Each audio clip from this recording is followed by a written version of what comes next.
clearly 19,000 too many, but I asked Professor Jha how this compares to other areas of Indian life. So if we think, even if there's some underreporting, we estimate in 2010 close to 190,000 suicides. So of all the suicides occurring in India, that would suggest it's only about 10% of all of the suicides are actually in farmers. So 10% of all suicides are amongst agricultural workers. But agricultural workers, if you look at the figures, make up just over 20% of the population. Meaning that the suicide rate among farm workers is not unusually high. No, and using the figures from Professor Jha's findings, population figures from the UN, you could show that while the suicide rate in India is high, it's 15 for every 100,000 people, the suicide rate amongst agricultural workers is around 7 per 100,000. While the plight of these farmers is tragic, Professor Jha says the overemphasis on agricultural suicides means another vital group isn't being addressed. While farmer suicide is important in India, the main reason for suicide deaths is really occurring at younger ages, particularly around the time that young adults either join the workforce or they get married. And it's really this context of social pressure that is most associated with suicide, not farming. Prabhat Jha, the director of the Centre for Global Health Research in Canada, with an example of how a well-intentioned focus on numbers which at first glance look big can distract you from the real story. And thanks to Wesley Stevenson.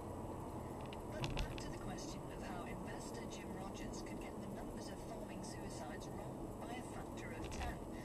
We think it's probably that he got his millions confused with his lakhs and his crores.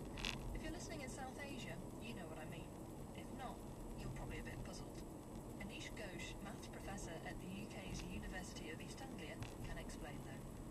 A lakh is 100,000 of anything. So once you've got 100,000, say, rupees or 100,000 geese or 100,000 people, you have a lakh. So human beings like to count in multiples of units. So if you want to talk of, say, 500,000 of something, then in India you would naturally say 5 lakhs. Certainly it can cause confusion, and one of the ways it is if you see it written down as numbers. So essentially, since it's 100,000, emphasize the fact that it's one of something. It's 1 lakh, you start with a 1, you then have a comma, 2 more zeros, a comma, and 3 more zeros. So you've got exactly the same number of zeros as in the West, but you've got 2 commas. In India there's also the crore as well, just to add more confusion. That's right, so a crore is 100 lakhs. So you start with a 1, and then there'll be a comma and 2 zeros, and a comma, 2 more zeros, and a comma, and 3 zeros. For instance, the version of Who Wants to Be a Millionaire has a crore as the price, not a million. So the million somehow never entered the system, because you've got a unit which is a lakh, and then the next step up is 100 of those lakhs. So 100 lakhs equals a crore, which equals 10 million. But how did these peculiarly South Asian quantifiers come into being in the first place? Time for a brief history lesson from Professor Chris Minofsky at Oxford University. Those words in